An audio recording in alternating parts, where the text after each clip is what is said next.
So from this story we can learn something.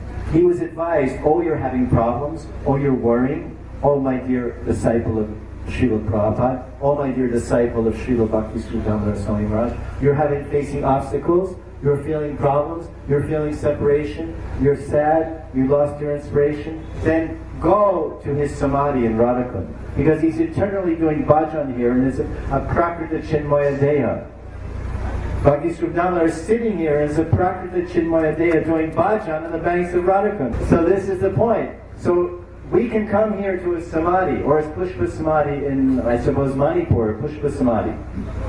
Or we can go to his bhajan kutir. But this samadhi is special, because it's his prakrita chinmaya deha is here.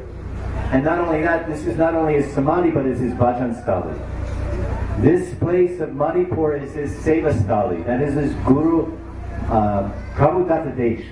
That's his Prabhupada Datta Desh. That's his seva stali. Make a school, make a Bhagavad University, this, that, the other thing. He did it. It's going on. But this is his bhajan stali. His nitya bhajan stali is here on the banks of Radhakund. And so many times he talked about his bhajan at Radhakund. And he would say, I want you to live in that room, I'm going to write poetry to Radha and Krishna, I'm going to live in that room on the first floor, I'm going to look at Radhakund. Many things he told me about. When he was, I said, Maharaj, when are you going to, I'm sitting in your bhajan stali, in your Radhakund temple doing bhajan. By your grace, I'm in your place. And then when are you coming? When are you going to spend here? Oh, I have my seva there, this science conference in Delhi, and this one and that. So now he's here. So if you have any problems or any difficulties, try to learn to have these 5 darshans with Guru. Vani darshan, Vapu darshan, Chaitya Guru darshan, Spurti darshan, and Sakshatkara darshan. It's all available to each one of you.